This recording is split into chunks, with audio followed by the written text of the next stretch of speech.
Yeah, Artie, this is a guy that we've been excited to have on, and we've been talking. We need a quarterback, right? And John David Baker, Coach Houston, that staff, they got it done.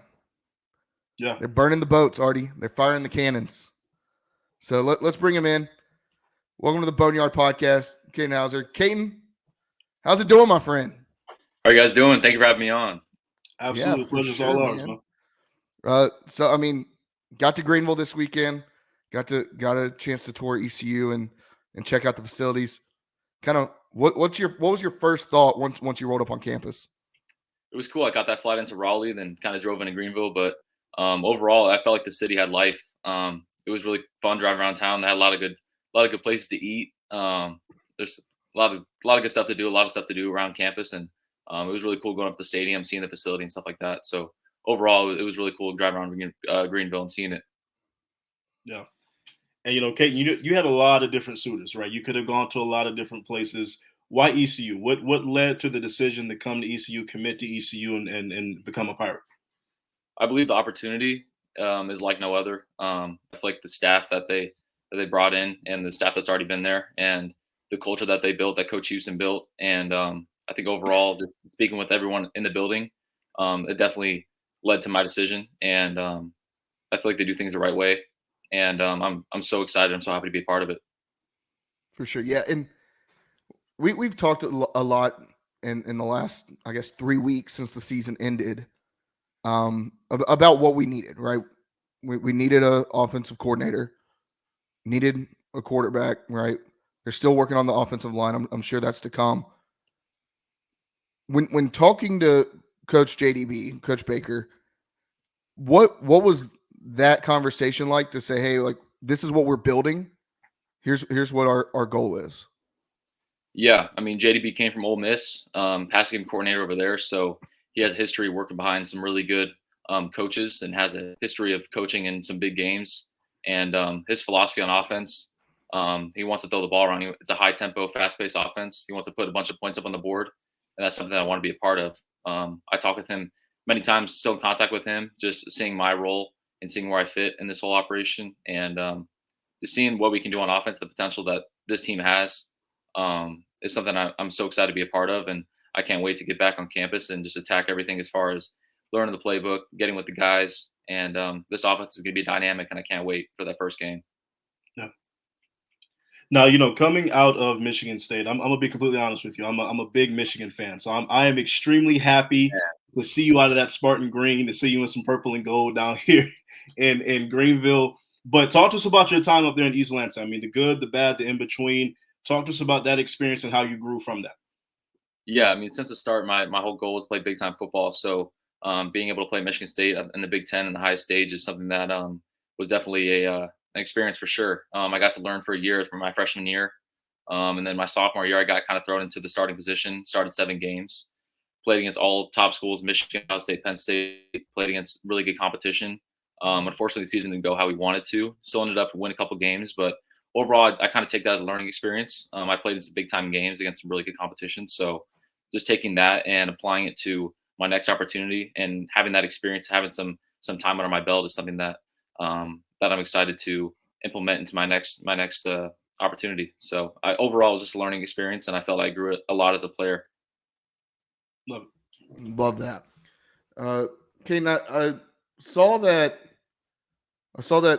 there may have been a tour with former ECU quarterback Hole Nailers. Talk about that experience, and I mean, he's a legend around Greenville.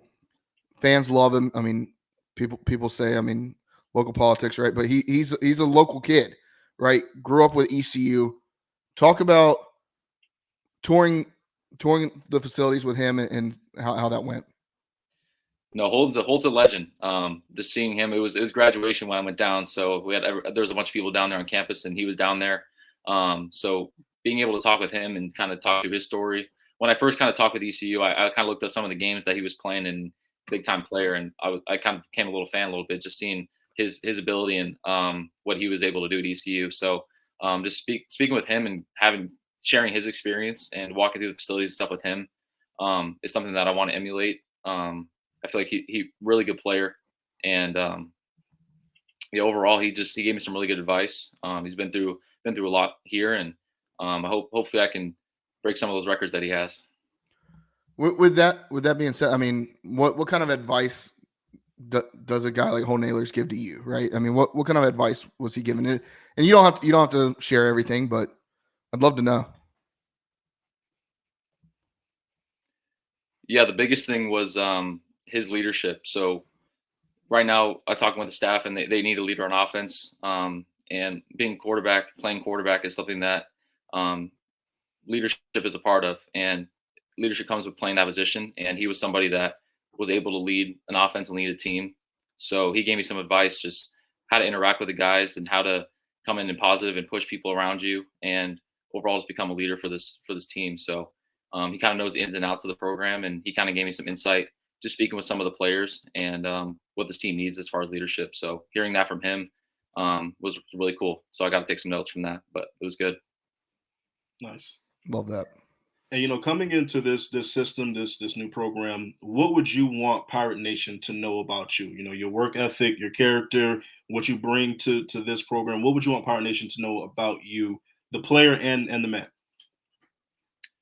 Yeah, I strive to be the hardest worker on the team. I try to be the first one in, last one out sort of mentality. I want to bring others around with me. When I approach the weight room, when I approach the practice, and I approach conditioning, all that kind of stuff, I want to go out there and prove that I work the hardest. And along with that, I want to bring people along with me. So that's what I to the table as far as hard work and attacking everything each day. So having that experience from Michigan State and knowing what it takes to play in big time games and making some mistakes, making some good plays, and learning from all that, I know what it takes to come in and be a leader and take advantage of some of these opportunities. So knowing that, I'm excited to get to work, and I'm already trying to hit the ground running with trying to build relationships with some of these guys on the team and also some of the pieces we're bringing in. So overall, I'm just ecstatic to be a part of this, and I cannot wait to get back on campus to start rolling. Love it. Now, with that being said, I mean, we keep seeing the same GIF posted by JDB and the hashtag burn the boats. I feel like every 15 minutes I'm seeing a new tweet. I mean, lots of guys being brought in, and do y'all already have like a group chat? How's that going? Yeah, I mean, when the coaches talked to me, they said their quarterback is the biggest recruiter, so they wanted to bring a quarterback in early to help out recruit some of these players. So once I committed and told the coaches I was all in, I went right to work just trying to bring some pieces in and start building relationships with receivers I already have. So yeah, actually today I just made a group chat with some of the guys that I'm gonna be throwing the ball to. So just kind of start talking with them and start building some chemistry. So it's really important. So just starting doing that when we get back on campus. Any guys in that group chat that aren't officially announced yet? I don't want to go ahead and announce. You don't have the scoop. Look at that. Yeah, I don't want to go out them out, but nothing, no worries there. I think we have some really good pieces coming in, and I feel like Pirate Nation should be excited for what's to come. Okay, sure. gotcha. Love that. Kind of a fun question for you, because we usually ask a lot of players this, so I want to ask you this. What kind of locker room swag, what kind of field swag you bring into the field? Are you kind of generic, you basic, you don't rock a lot, or is this like a certain like sleeve you gotta wear? Is there a certain socks you gotta wear? What kind of swag you bring into the game? No, I'm pretty traditional. I like to just focus on my play, but I do have a kind of like some things, like I always have to have my wrist taped, I always have to have my socks like either a spat or something like that, but nothing too crazy. I'm trying to just go out and play football, so I don't want to make too much of a distraction. Okay, I got you. That's fair. Love that. Now, we always talk about wanting to get to know the players and getting to know you on a personal level. Outside of football, outside of what you do on the field, talk about some of the things that you like to do outside of football. I've heard maybe surfing. Is that a thing?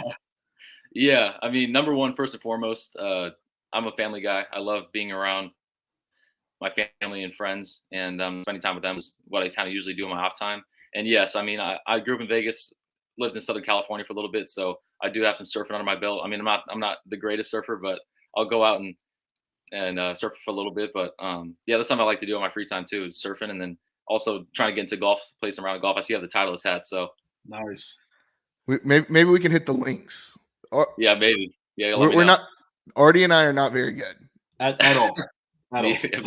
But we try. We definitely try. Yeah. I mean, yeah, I'd love. I think we at this point, Artie, we could probably get like a golf tournament going with all we could have a pretty good squad with all the guests that we've had on. That we're like, yeah, we should hit the links. What? We'll have to get that set up. Maybe we'll have to get that set up and get some NIL money out of that. Playing a golf tournament with Katin Houser, ECU quarterback.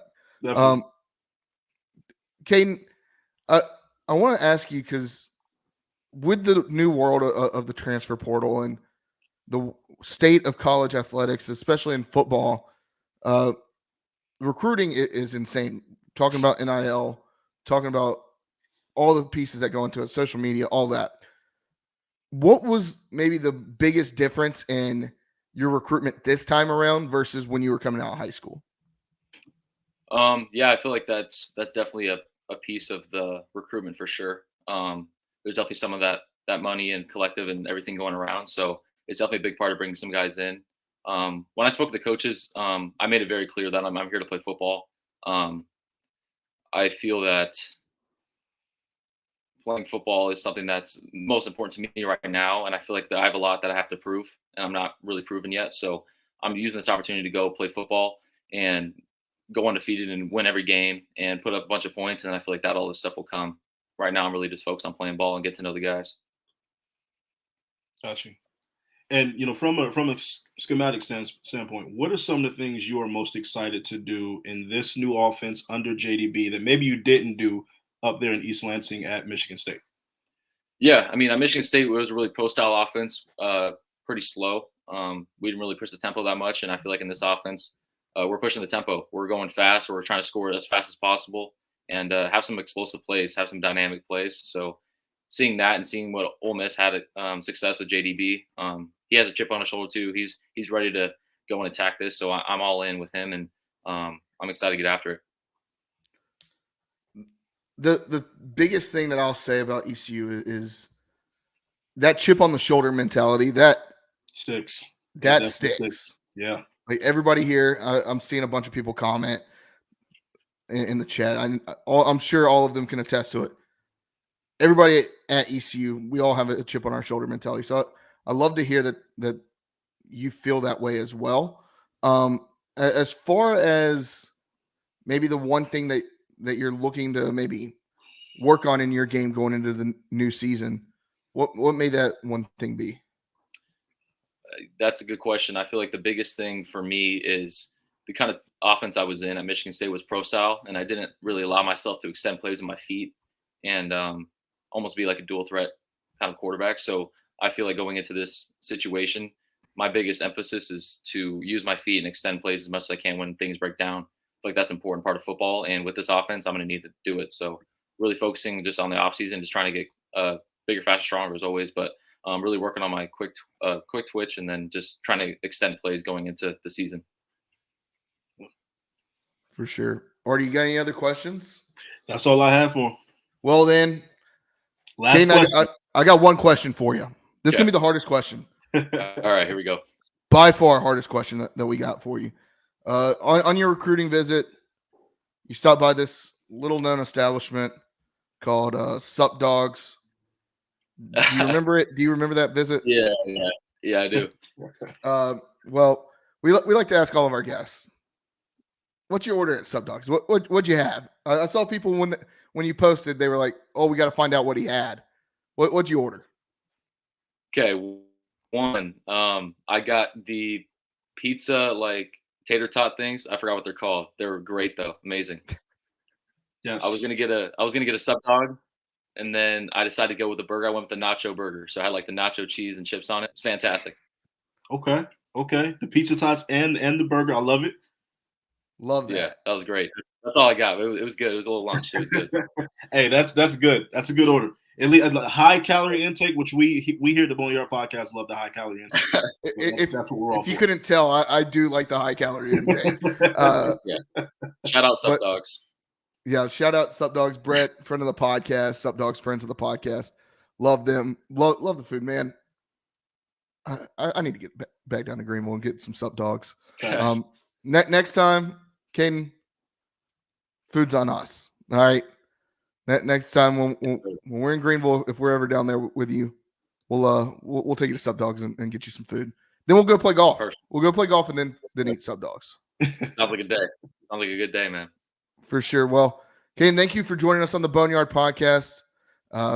Wish you the best of luck. We'll stay in contact and excited to see you in the purple and gold, man. Not that green and white. Not that Spartan green. It's purple and gold. Yeah, that's the biggest thing that I enjoy too, is the uniforms and helmets and everything. It's fantastic. I'm so excited to put that purple and gold on. So excited to be a Pirate. Love it. Well, welcome to Pirate Nation, Katin. We'll talk soon. Thank you. Thank you guys.